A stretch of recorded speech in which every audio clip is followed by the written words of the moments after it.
Bienvenidas, bienvenidos a quienes conforman esta comunidad del Foro Nueva Economía, Nueva Empresa de la Fundación Caja Canarias y la Fundación La Caixa.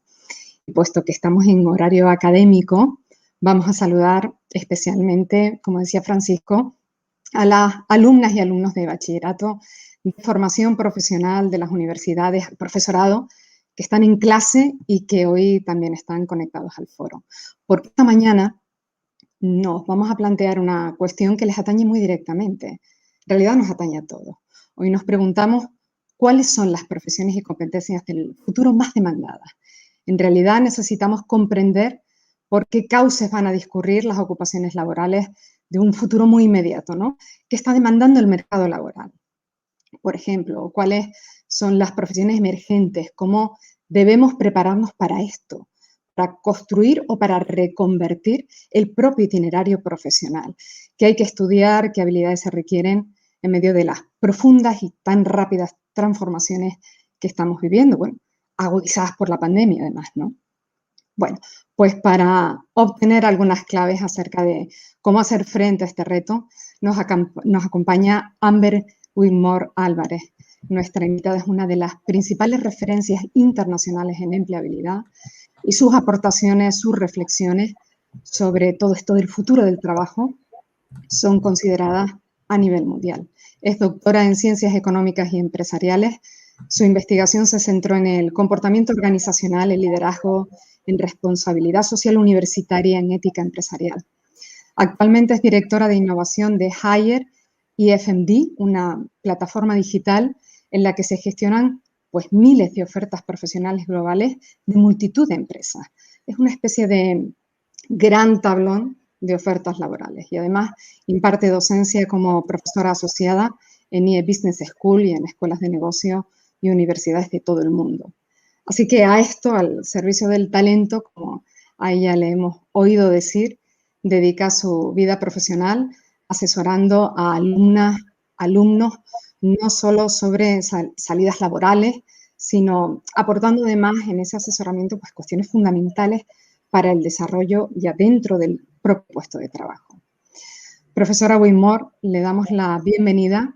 Le agradecemos el tiempo que va a compartir con nosotros en Foro E. Cuando concluya su exposición, le vamos a trasladar las cuestiones que vayan surgiendo en el chat, que ya está muy activo como de costumbre. Ahora le escuchamos cuando quiera.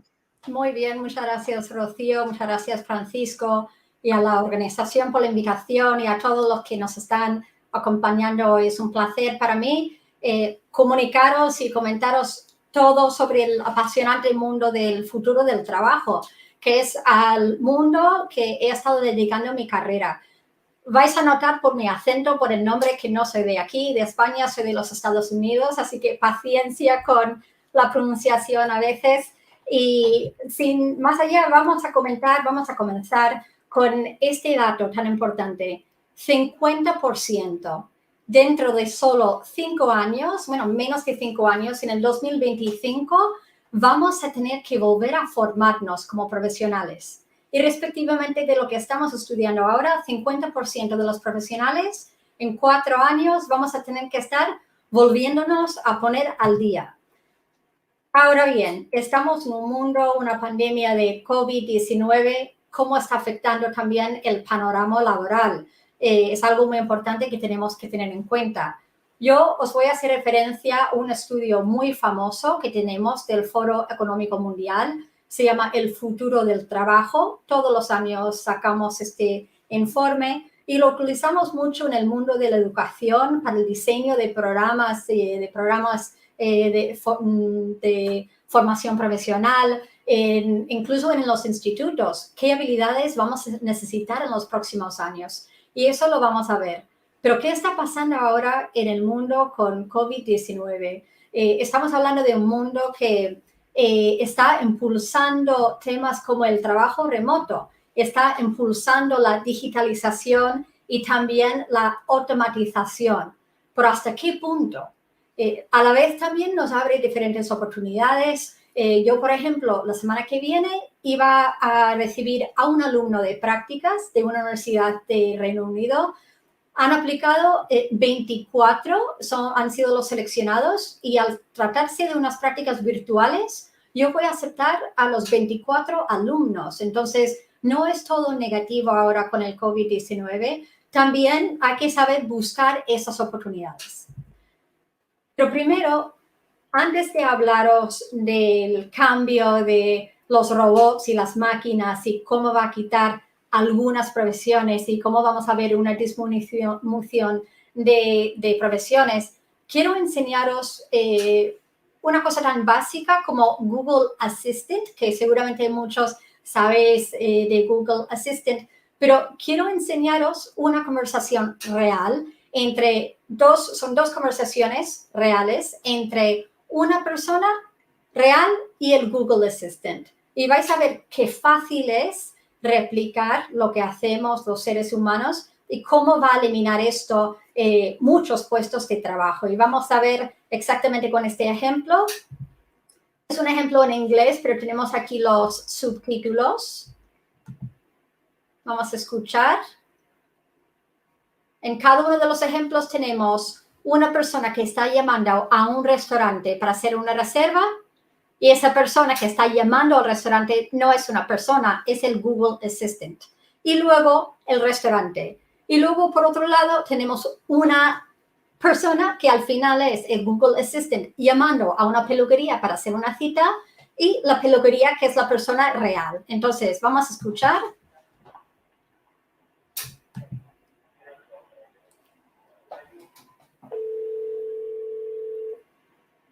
Good evening. Hello? Hello. Hi. I'd like to reserve a table for Friday the 3rd. Hold on one moment. Mm-hmm. Okay. Hold on one second. So Friday, November 3rd. How many people? For 2 people. 2 people? Yeah. What time? At 5 p.m. Okay. And your name? The first name is Daniel. That's Daniel. Okay.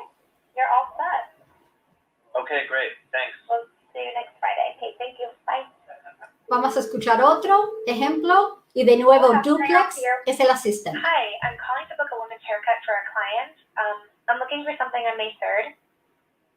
Sure, give me 1 second. Mm-hmm. Sure, what time are you looking for around? At 12 p.m. We do not have a 12 p.m. available. The closest we have to that is a 1:15. Do you have anything between 10 a.m. and 12 p.m.? Depending on what service she would like. What service is she looking for? Just a woman's haircut for now. Okay, we have a 10 o'clock. 10 a.m. is fine. Okay, what's her first name? The first name is Lisa. Okay, perfect. So I will see Lisa at 10 o'clock on May 3rd. Okay, great. Thanks. Great. Have a great day. Bye. Increíble ejemplo, en mi opinión, de lo fácil que es replicar una profesión, un lugar de trabajo, un puesto de trabajo.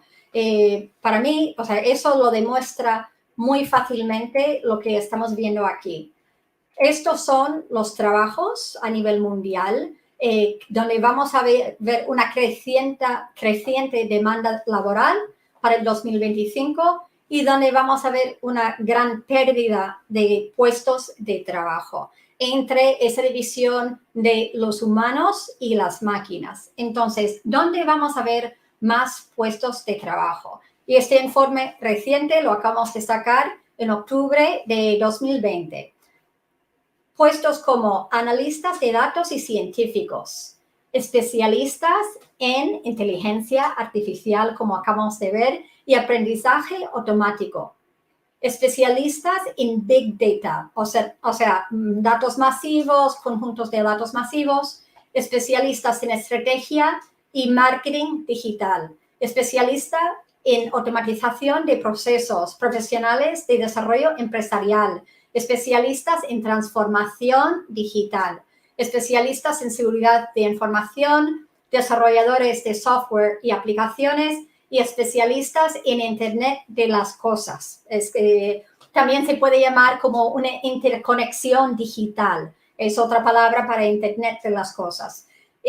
¿Dónde vamos a ver pérdida de puestos? Pues empleados de entrada de datos, secretarias, secretarios, por la razón que acabamos de ver, se está automatizando.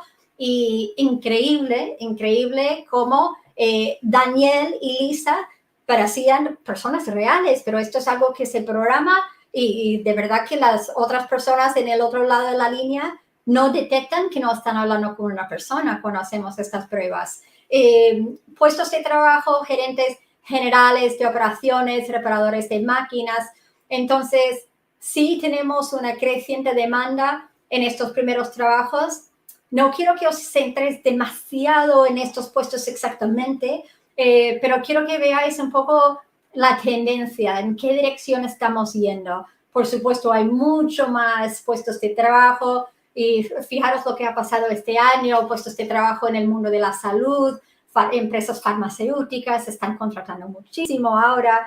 Entonces, esto cambia todos los años y también vemos en los diferentes países, hacemos luego este estudio en diferentes países y hay pequeñas diferencias. Entonces, lo importante es saber más o menos en qué dirección estamos yendo. Entonces, me presentaron al principio, yo trabajo para una organización que se llama Hired. Somos la iniciativa de carreras para 700 escuelas de negocios y universidades en 92 países. Tenemos 2 millones de alumnos actuales en nuestras escuelas. Tenemos miles de empresas con las cuales trabajamos para generar ofertas de trabajo y hacer un matching entre el alumnado en nuestras escuelas y la oportunidad en el mercado. Hicimos un estudio no hace tanto, en enero 2020 y diciembre de 2019, en el cual hicimos una encuesta a 2.344 alumnos, tanto de pregrado como posgrado, personal docente de las universidades y de nuestras empresas, para saber su perspectiva sobre el futuro. Y quiero compartiros lo más relevante para mí y para vosotros, que es la perspectiva de los empleadores, de las empresas. Y preguntamos en una de las preguntas, ¿cuáles de estos elementos son más importantes para usted en sus futuros empleados? Aquí tienes la lista completa, no voy a entrar en detalle de todas las posibles respuestas, pero básicamente la mayoría dicen que es más probable que los empleadores busquen futuros empleados que adopten la transformación digital, combinen tecnología y habilidades de gestión y estén abiertos a trabajar en un entorno multinacional y multicultural. Es decir, que muestren estar cómodos en entornos poco familiares, han pasado tiempo trabajando en el extranjero, casi 15% lo dicen, que hablen más idiomas. Entonces, no hay que centrarnos demasiado en esas 10 profesiones en creciente demanda, sino tenemos que pensar también en lo que nos están diciendo las empresas. Muy interesante también, quería destacaros que más del 80% de las empresas están de acuerdo en que los graduados de hoy en día necesitarán habilidades sociales y emocionales más sólidas y capacidades cognitivas más avanzadas como el razonamiento lógico y la creatividad para tener éxito en los negocios. Y también estar preparados para mejorar y volver a capacitarse, es decir, ponernos al día constantemente. Luego, más del 70% de las empresas están de acuerdo en que los graduados no solo deben saber sobre los negocios o sobre la asignatura principal de su título, sino también deben añadir más cursos de artes, humanidades, ciencias, y es probable que los de hoy en día van a pasar parte de su carrera trabajando para ellos mismos, como autónomos, por ejemplo, o en una pequeña empresa startup, o sea, una pequeña empresa, una pyme, o una empresa startup, es decir, una empresa de reciente creación. Todo esto va a formar parte de nuestro futuro sobre todo del alumnado y los jóvenes profesionales. Y casi 60% de las empresas están de acuerdo en que los graduados de hoy en día deberían estar estar trabajando hasta los 70 años. Entonces, es bastante común que yo sigo asesorando a gente que igual tienen 20 años de experiencia, 25, 30, y de hecho están buscando realizar un cambio de carrera. Esto es muy normal, que vamos a dedicarnos a diferentes profesiones a lo largo de nuestra vida. Por lo tanto, no es tan importante centrarnos demasiado en una de las profesiones que he mostrado como de creciente demanda, sino estar abiertos a cazar, digamos, cazar nuestras pasiones con las oportunidades que hay en el mercado en un momento dado.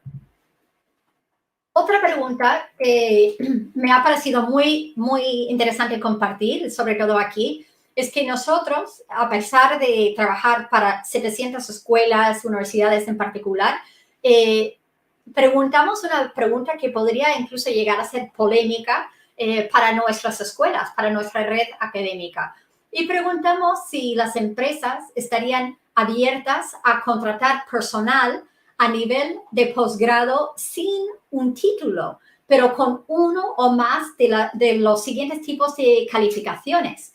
Y fueron más del 60% de las empresas que sí estarían abiertos a contratar personal a nivel de posgrado sin un título, pero sí con una certificación de la industria tipo Microsoft, Cisco, gestión de proyectos o un micromáster. Un micromáster que puede ser incluso un máster más corto. Incluso vemos aquí casi 50% de las empresas dicen que estarían abiertos a contratar a gente que han realizado un programa de autocertificación digital. O sea, esto digo que es polémico porque nosotros trabajamos para 700 escuelas de negocios que, claro, tienen programas, o sea, titulaciones de 4 o 5 años, en el caso de ingenierías y algunas ciencias. Luego tienen másteres de 1 o 2 años de duración. Y ver esto, o sea, 54,61% con una certificación digital, pero esto también es muy interesante. Esto nos da una visión sobre dónde deberíamos estar dirigiendo nuestro plan de carrera y nuestro plan de formación. Y me centro mucho en esto porque las decisiones que tomamos sobre nuestras carreras son muy importantes porque tienen un impacto real en nuestras vidas. Tenemos el caso de burnout, cuando la gente está quemado en sus trabajos y eso tiene implicaciones en la salud de las personas, implicaciones reales. Entonces, no tenemos que coger un puesto de trabajo por el título o por el salario. Tenemos que hacer un buen planning de dónde nos vemos en 2 años, dónde nos vemos en 3 años. Y para los que realmente no saben exactamente, y de hecho trabajo con muchos alumnos de un MBA ejecutivo que igual tienen 20 años de experiencia y no saben todavía exactamente lo que quieren y no han encontrado su pasión. Entonces, sí es importante prestar atención al tema de carreras, tener un mentor, hablar con profesores, buscar esa orientación para nuestras carreras. Otra pregunta, muy importante. Preguntamos sobre las habilidades clave. Entonces, hemos visto los puestos que va a haber más demanda en los próximos años, para el 2025, pero ¿cuáles son las habilidades clave que tenemos que tener como profesionales para tener éxito? Y pusimos todas estas posibles respuestas para las empresas, que puedes ver aquí, una mezcla un poco de todo para captar qué es lo que están buscando. Y salieron estas 5 respuestas principales. Fijaros, la creatividad, la respuesta más alta. Quieren gente que piense diferente, que no piensen como todos los demás, que aporten ideas nuevas, innovadoras. Buscan diversidad, en ese sentido, diversidad de forma de pensar. Liderazgo. Yo, por ejemplo, soy profesora de universidad esta misma mañana con alumnos de tercer año de empresariales. Y es importante, aunque no hayan tenido todavía una experiencia profesional, ni siquiera unas prácticas, que muestren liderazgo. O sea, puede ser liderazgo en algo de voluntario, en un servicio de la comunidad, un trabajo de la comunidad, en algunos equipos de deportes. Entonces, esto es importante, mostrar liderazgo en diferentes ámbitos de nuestra vida. Habilidades de comunicación. Y en unos minutos vamos a hablar mucho más de este tema, porque para mí es la vía, es el vehículo para lograr cualquier cambio de carrera que queréis lograr, cualquier objetivo, cualquier meta que tengáis. Se va a basar mucho en cómo nos comunicamos, si tenemos esa presencia ejecutiva para lograr esa entrevista, para conectarnos con las personas que tenemos que conocer.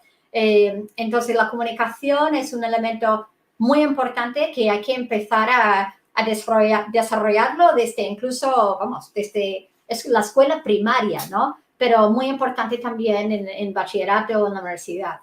Autoconfianza y adaptabilidad, resiliencia, ser flexible en diferentes entornos. Fijaroslo con COVID-19, de pronto tener que trabajar desde casa a nivel remoto, quién sabe durante cuánto tiempo. El poder adaptarse a diferentes jefes en un futuro, el trabajar con diferentes equipos virtuales en diferentes mercados, a cambios en la estrategia del negocio. Tenemos que ser flexibles y saber adaptarnos a los constantes cambios que se nos presentan en el ámbito laboral.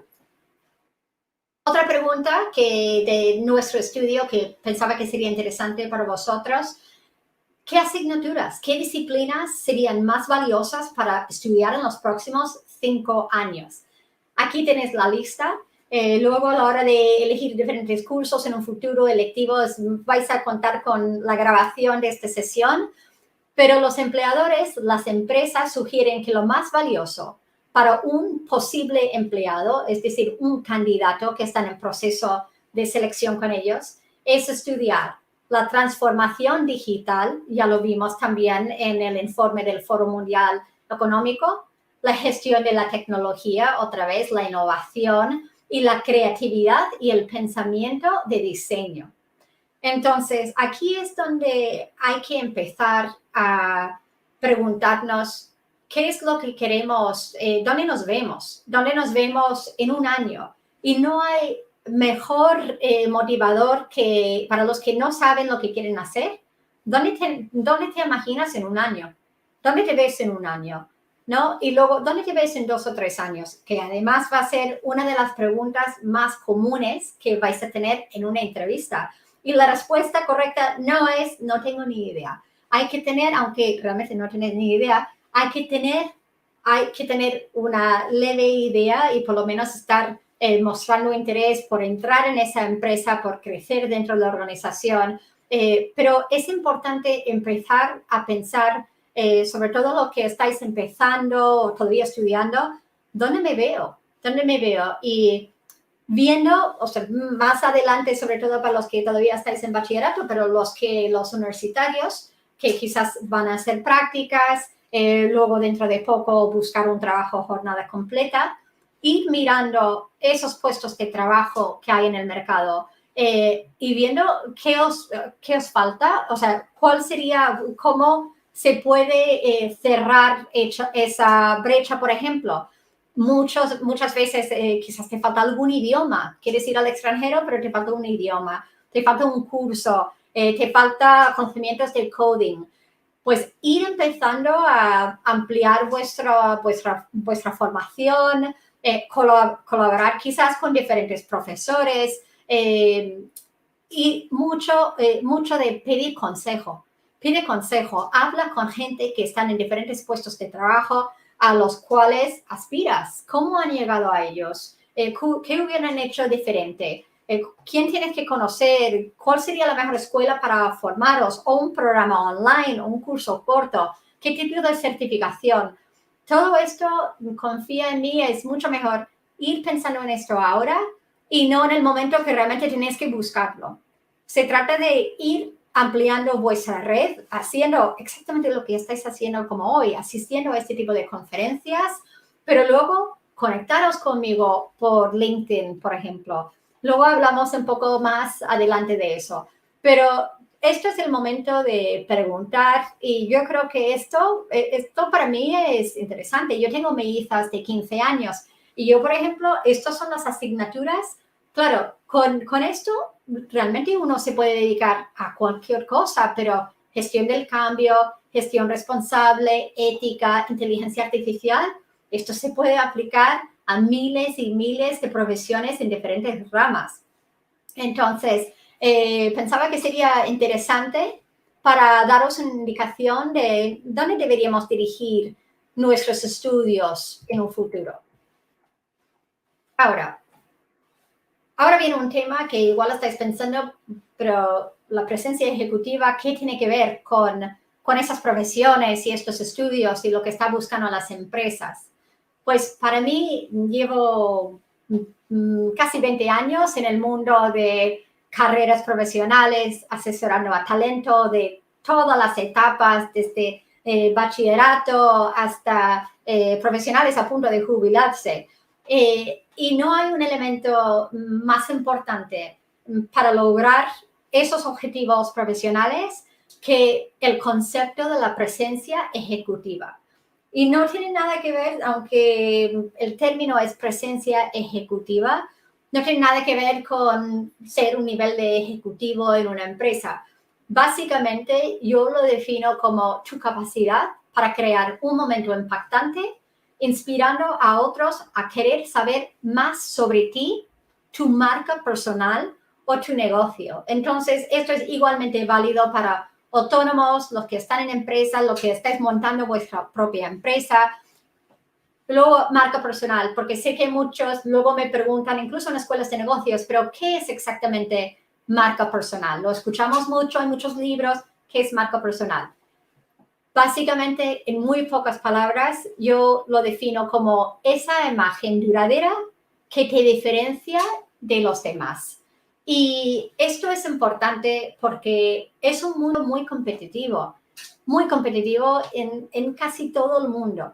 Entonces, yo trabajo con empresas literalmente por todo el mundo, con alumnos en 92 países y yo diría que en casi todos los mercados, en casi todos los campos, tenemos más talento que puestos de trabajo, lógicamente. Entonces, de media, he hablado en los últimos años de unos 250 personas aplica para cada vacante.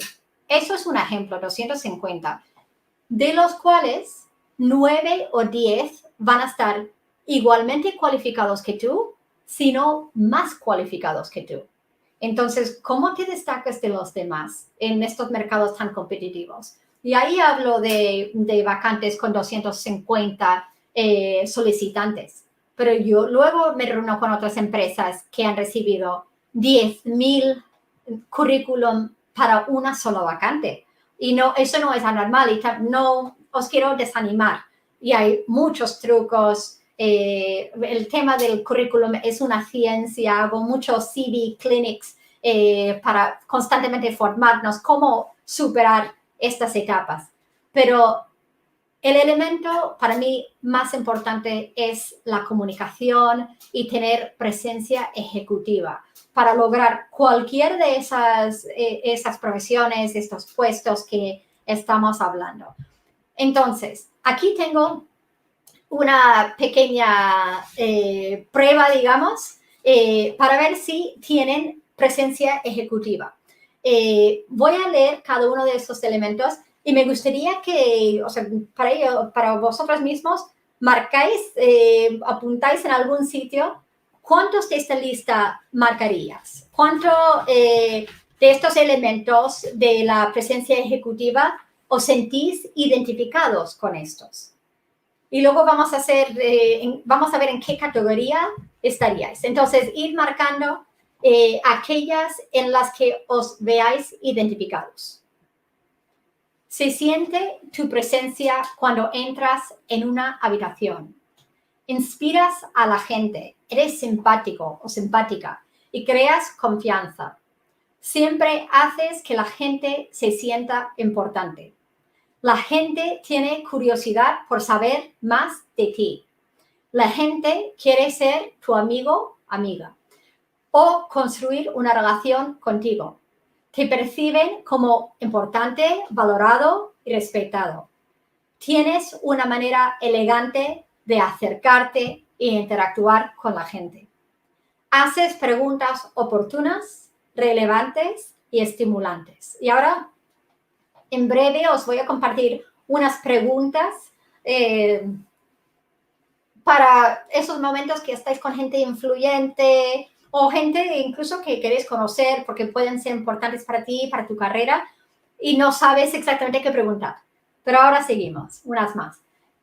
Eres social, estás bien informado, informada y compartes nuevas ideas.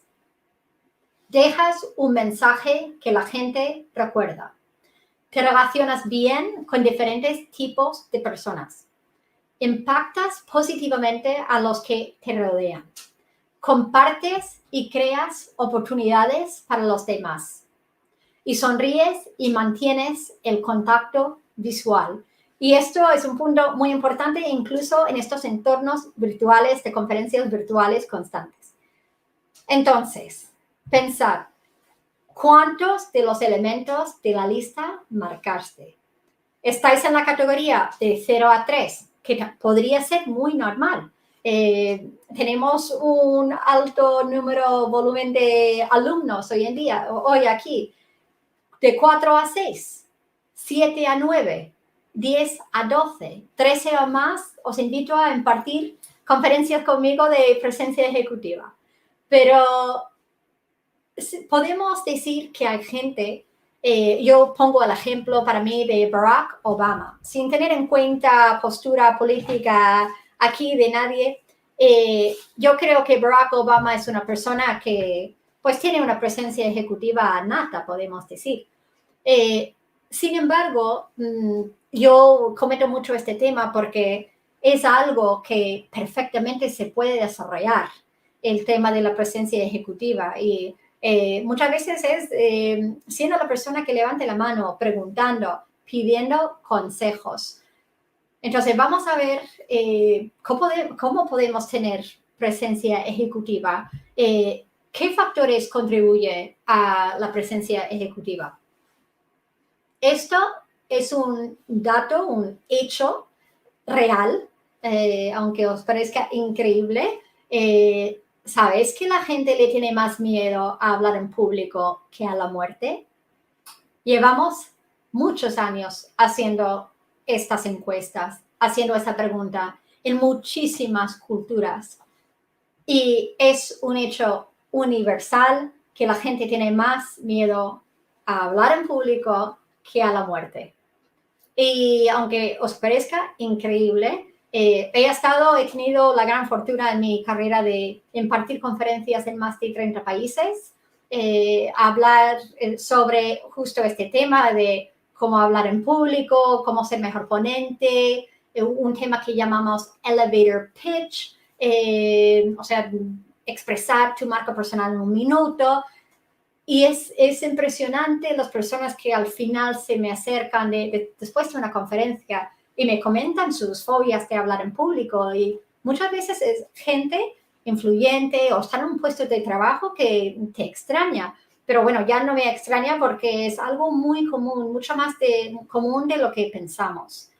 Entonces, para los que preferirían no estar hablando en público, os quiero compartir unos consejos que para mí han sido los que más han ayudado a mis alumnos durante muchos años y a los profesionales que he asesorado en este tema de cómo ser mejor ponente. Y uno de los puntos Y de nuevo, volvemos a por qué estamos hablando de esto, porque tiene tanto que ver, tiene una correlación tan alta con lograr vuestros objetivos profesionales, el saber comunicaros, a tener una comunicación positiva, fuerte, decisiva. Entonces, por eso hablamos de esto. Esto es como la base para poder lograr entrevistas, para poder tener un buen rendimiento en entrevistas, para poder hacer networking y conocer a personas y hacerle las preguntas más relevantes. Entonces, primero hay que cambiar de chip. Esto es el primer punto. Hay que cambiar de chip porque mucha gente podría estar pensando, estoy aquí, hay más de 1000 personas siguiéndome en directo, Amber aquí en el foco, todos me están mirando. Hay que cambiar. No se trata de que yo estoy aquí en el foco, todos me estáis mirando a mí, sino cómo puedo ayudar a mi público. ¿Qué necesita mi público saber de mí? Entonces, si te han invitado a dar una presentación es porque tendrás alguna expertise, conocimientos y te quieren a ti. Algo muy interesante. En mi universidad, en el IE Business School en Madrid, cada año se organizan más de 1500 eventos. Conferencias, paneles, invitamos a gente a ser moderador, moderadora. No os podéis imaginar, quizás en más de 95% de los casos, cuando invitamos a alguien a hablar, a presentar, lo primero que dicen, déjame que pregunte a mi jefe, a un compañero, a mi gerente. No, te queremos a ti, queremos que tú presentes. Lo primero que la gente piensa es cómo salgo de esta situación y cómo puedo evitar exponer y presentar. Necesitamos experiencia, necesitáis experiencia. Os animo a ser voluntarios siempre para hablar en público, de ser esa persona que levante la mano. Entonces, siguiente punto, engánchalos con emoción. La gente recuerda los mensajes emotivos más que los basados en hechos. Seguramente después de todo esto, en vez de acordaros de los porcentajes de las empresas, igual os quedáis con el tema de que la gente le tiene más miedo a hablar en público que a la muerte, ¿no? Los puntos emotivos. Entonces, piensa siempre en esto, en comenzar presentaciones con un dato emotivo. Luego, practica de la manera correcta. Simula las condiciones reales de la presentación. La mayoría de las personas, cuando empiezo a hablar con ellos y voy a ayudarles con una presentación, una conferencia de prensa, pregunto cómo han estado ensayando, si han estado ensayando, me dice que sí, muchas horas. Y pregunto, ¿dónde? Pues en mi cama, en el sofá, en mi mesa, en mi escritorio. Eso no sirve de nada. Realmente hay que simular las condiciones reales. Si vais a estar presentando de pie, hay que poneros de pie desde el primer momento. Esto te va a ayudar a recordar. Esto incluso para exámenes. A mis hijas, desde el primer momento que estén de pie ensayando y practicando lo que tienen que presentar o para un examen incluso. Divide la presentación en partes. ¿Qué ocurre? Cuando estamos hablando con alguien y tenemos que mirar hacia el suelo, más allá, estamos pensando, pierdes toda la credibilidad y no pareces confiado o confiada. Entonces, divide la presentación en partes, ensaya repetidamente el inicio, el contenido del mensaje, el cierre, para que domines cada parte.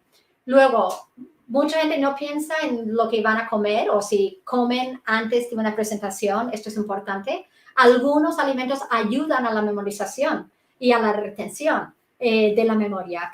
Carbohidratos complejos, nueces, uvas, bayas, por ejemplo. Hay que evitar los azúcares simples y los dulces que a veces nos dan una subida de energía, pero luego parecemos como más lentos y confusos.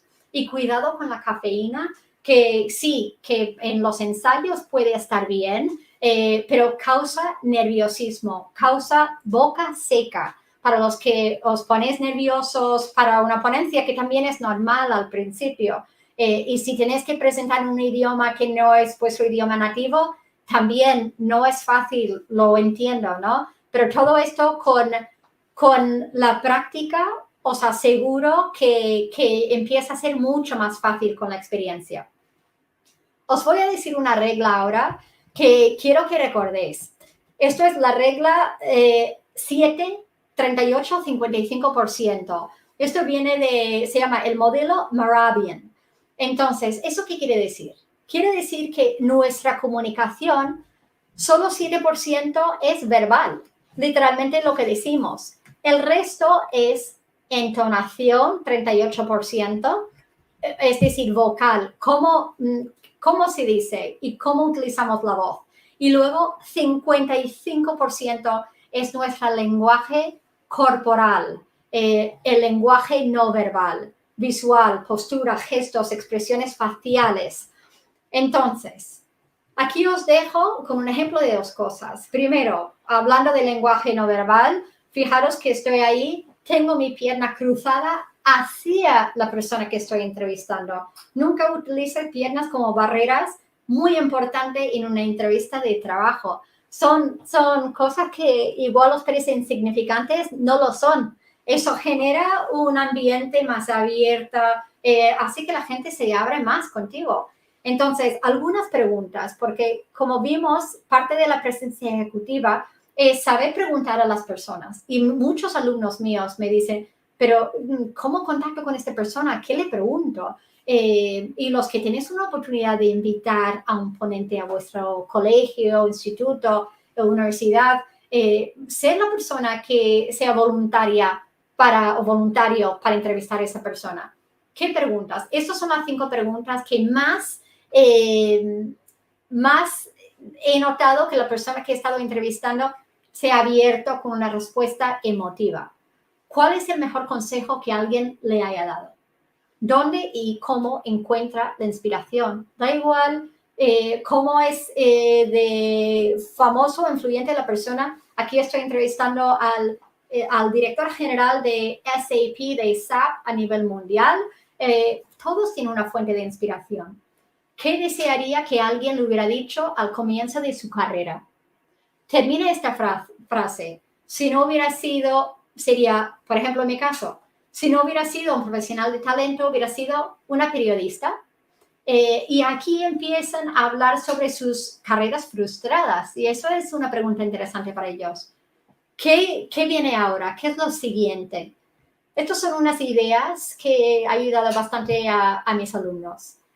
Y luego el tema de las primeras impresiones, y sobre todo en el mundo de carreras, se estima que una empresa toma una decisión sobre si te van a contratar o no entre 5 y 15 minutos. Olvídate de si la entrevista dura 45 minutos o 1 hora, la decisión está tomada en muchos casos. Las primeras impresiones nunca tienen una segunda oportunidad.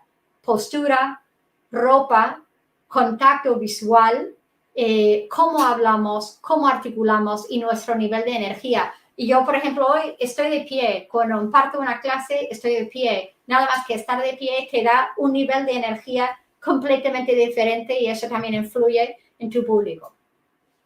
Quiero ir cerrando mi conferencia, pero quiero dejaros con estas preguntas, porque hemos visto las 10 profesiones más crecientes, pero realmente para mí es importante reflexionar sobre cuál es el trabajo de tus sueños. ¿Qué harías si ese trabajo no existiera? ¿Qué harías si el dinero no fuera un problema? ¿Cuál es el destino al que siempre has querido viajar? Y sé que muchos estamos pensando en destinos ahora ya que no podemos viajar. ¿Qué nueva habilidad te encantaría aprender si tuvieras tiempo? Si pudieras vivir en cualquier lugar que no fuera el tuyo, ¿dónde vivirías? ¿Cómo te gustaría que las personas importantes en tu vida te recuerden y hablen de ti? Esto también yo creo que puede ser para los docentes que tenemos hoy en la conferencia un buen ejercicio para los alumnos.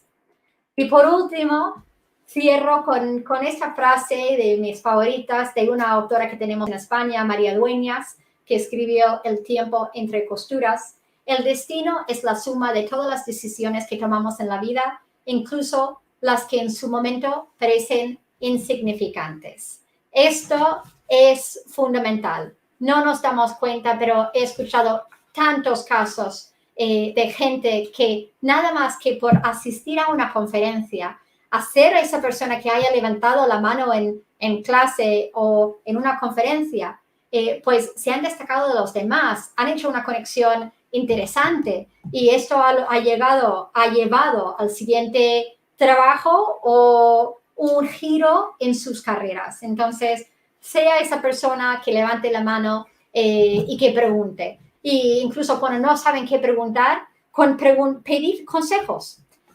Nada más que pedir consejos. Yo siempre digo, si pides un trabajo, para los que piden un trabajo directamente, cuando hablan con las personas, te van a aconsejar. Sin embargo, si pides un consejo, vas a conseguir un trabajo. Entonces, con eso, os dejo con mis datos de contacto aquí, mi email.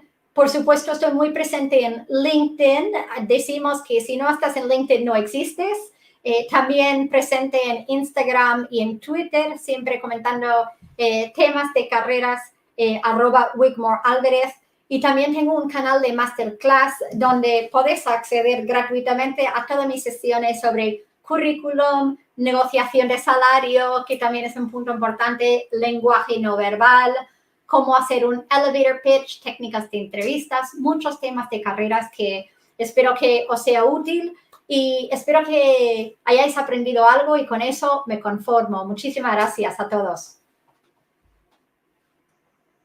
Pues muchísimas gracias, profesora Wigmore.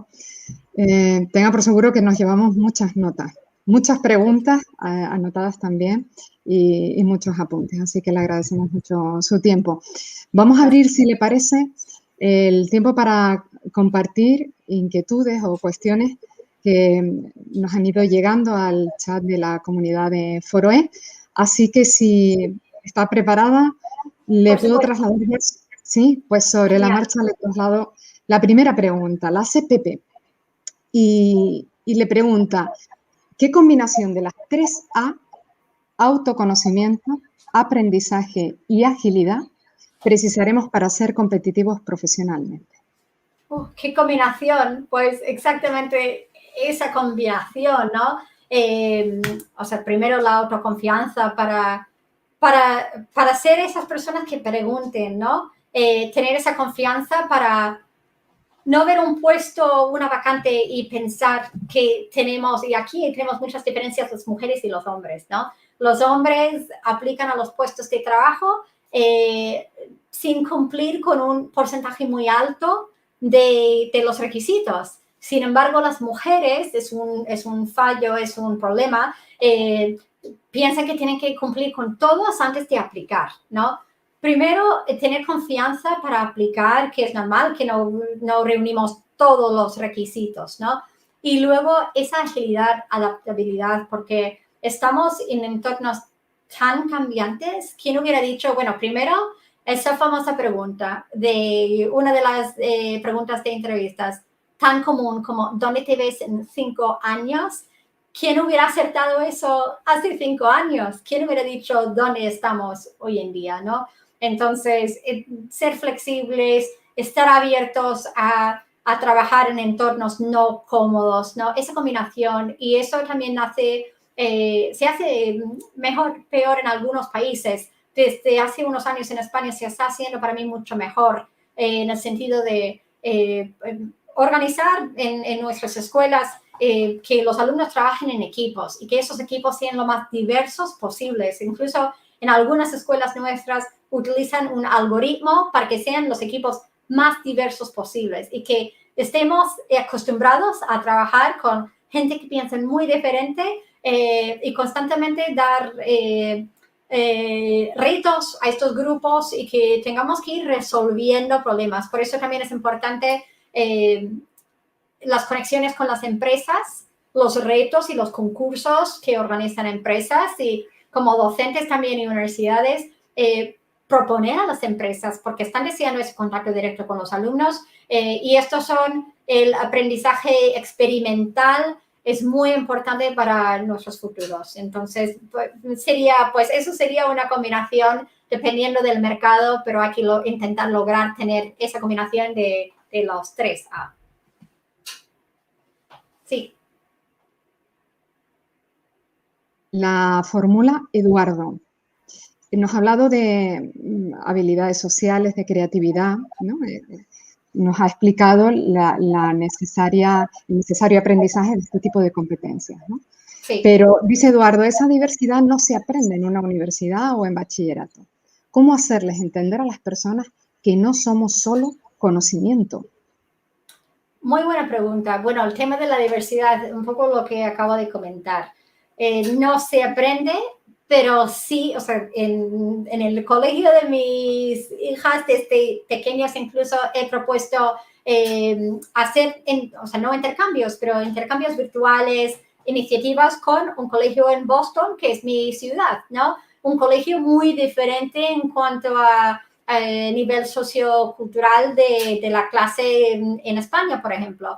Entonces, sí se puede crear algunas cosas, también invitando a gente de diferentes tipos a hablar con los alumnos. Pero sí, tenemos que estar abiertos, tenemos, como hemos visto, esa mentalidad de estar abiertos a más idiomas, a otras culturas, a multicultural, multinacional.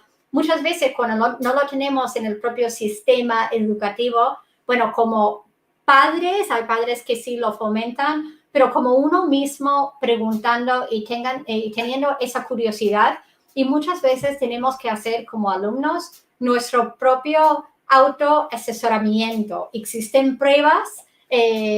Yo os animaría a hablar con orientadores en colegios, pero existen pruebas para intentar identificarnos nuestros intereses y tenemos que empezar a conocernos qué es, o sea, y luego pensando, tenemos que animarnos, y esto es una diferencia que he encontrado mucho en España, ¿no? Con los otros 30 países donde trabajo más frecuentemente. En muchas culturas los alumnos tienen muy claro lo que quieren hacer. He notado eso quizás algo menos en España, ¿no? No podemos, pues, depender de que alguien lo haga por nosotros. Tenemos que preguntar a nosotros mismos y ir pensando dónde me veo. Y ir viendo, por ejemplo, por uno mismo, buscando para ese puesto o tipo de trabajo, ¿qué tengo que hacer? Preguntar a adultos en vuestro entorno que más o menos trabajan en una empresa de ese tipo, en el mundo de hotelería, el mundo que sea, una persona que para ti haya tenido éxito, haya creado su propia empresa, ¿qué hacía falta, no? Entonces, pues, ir preguntando, y muchas veces, pues, tenemos que a veces formarnos a nosotros mismos, ¿no? Para ser diversos. Pero yo creo que sí se puede hacer muchísimo desde las escuelas, y parte del tema de nada más que crear equipos tan diversos, y no solo lo típico diverso de género, nacionalidades, sino diversos de nuestra forma de pensar, diversos de nivel de, digamos, de su nivel académico. Y aquí ponerles a veces, y justo cuando están cómodos, cambiarles y lanzarles diferentes retos, porque un tema que he visto, hicimos una encuesta a una entrevista hice a muchos alumnos universitarios de muchos países el año pasado. Iba a presentar ante todos los directores de nuestras universidades, y hice una entrevista en muchos países a los alumnos a si se sentían preparados para graduarse y trabajar en el mundo real. Y la mayoría, a pesar de estudiar en buenas escuelas, tener buenas titulaciones, no se sentían preparados, ¿no? Y esto fue muy chocante porque si acaban de terminar un título de 4 años en una buena escuela, ¿cómo no? Y es porque les faltaba conexiones con las empresas y ese contacto con la realidad de lo que se van a enfrentar en un futuro. Entonces, hay que ir buscando, y afortunadamente hoy en día hay empresas, se me ocurre el ejemplo de Oracle en inglés. Hace unos años tiene un programa de niñas en ciencia, esto abierto incluso a particulares. Entonces, a compartir estas iniciativas entre las comunidades educativas, porque no hace falta que incluso que un colegio lo esté impartiendo como un programa formal, sino que como particular uno se puede inscribir hoy en día en estas iniciativas. Entonces, estar abiertos a lo que está ocurriendo y también, eso sí es una de las cosas positivas de COVID-19. Las empresas, como hemos visto, han acelerado su digitalización, virtualización y todos estos programas que estaban haciendo en diferentes ciudades, en diferentes universidades, lo están haciendo completamente online y esto ya, gracias a Dios, están al alcance de alumnos de todo tipo y tenemos la posibilidad de estrechar lazos con alumnos, con personas, con profesionales de otros países y otras áreas y ámbitos y otras facultades que antes no ha sido posible. Entonces, es una combinación de las escuelas está muy bien que hagan, por ejemplo, os felicito a todos los que estáis aquí hoy. Eso es un referente, ¿no? Empezar a hablar con incluso los alumnos de bachillerato de estos temas, de las carreras del futuro. Juan José dice que el 70% de los alumnos que se matriculan en un ciclo de formación profesional no lo concluyen o no titulan, ¿no? Le pregunta su opinión, ¿a qué cree que se debe esto? A ver, yo creo, siempre he creído en dos razones principales.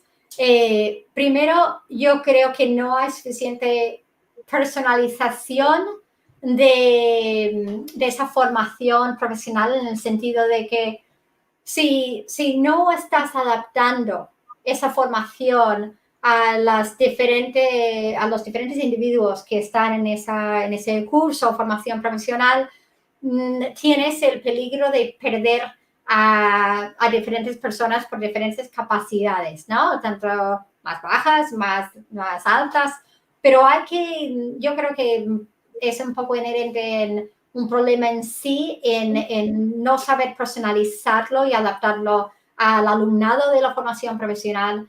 Pero también creo mucho en que si al alumno no lo ven como, y los docentes lo tienen que saber también aquí hoy, o sea, si un alumno no lo ve, que no tenga esa inmediatez, que lo pueden aplicar, que no es relevante, que no es práctico, lo perdemos.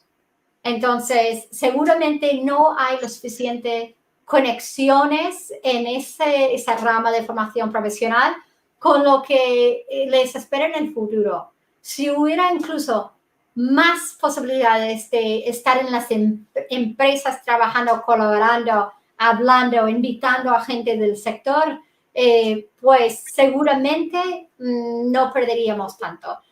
Yo veo que el mayor fracaso es que cuando los alumnos no lo ven relevante, no ven el sentido que tiene para ellos y no ven qué me va a aportar. Y me dicen los alumnos eso constantemente, pero ¿por qué voy a ir a ese evento? ¿Qué me va a aportar? Y hay que cambiar esa mentalidad, ¿no? O sea, ¿qué es interesante sobre las personas que están trabajando en esta rama? Entonces, yo creo que hay que hacerlo más práctico, más conexiones con los socios corporativos en ese sector y que vean la relevancia que tiene en los estudios, pero que también ven el impacto que ellos van a tener. Si siguen, terminan, qué impacto pueden tener en la sociedad, en las vidas de las personas, terminando esos estudios. Y también cuando no lo terminan, también creo que es un problema un poco que viene de antes y no contar con suficiente y la correcta orientación profesional. No en todos los colegios se hace tan bien. Yo creo que tenemos que contar con mejores recursos en ese sentido, pruebas para que hagan pruebas de sus intereses vocacionales, qué es lo que les motiva, cuál sería el mejor ambiente para ellos y buscar diferentes formatos porque el mundo está cambiando muy rápido. Quizás algunas formaciones profesionales se han quedado muy anticuadas. Si ahora los alumnos están todo el día online, ¿por qué no hacerlo como una autocertificación? E incluso si estamos viendo que las empresas lo valoran más, ellos saben eso. ¿Para qué voy a hacer alguna formación profesional? O sea, por ejemplo, si puedo hacerlo sin salir de mi casa y me formo igual e incluso tiene mayor reconocimiento a nivel global. Si me quiero ir a Francia, con esto en otro país, o sea, con la certificación de Microsoft y Cisco. Por eso yo creo que quizás algunas formaciones profesionales habrían que actualizarlos con la realidad del mercado en cuanto a lo que están buscando las empresas, pero también teniendo en cuenta lo que valoran los alumnos y lo que quieren los alumnos. Ujú. Pues, profesora Whitmore, vamos a concluir aquí. Nos vamos a quedar con esta última respuesta. Le agradecemos mucho su tiempo. Se queda en el tintero un buen número de preguntas, la mar de interesantes, quizás en alguna otra ocasión. Muchas gracias. Muchas gracias. Gracias a todos.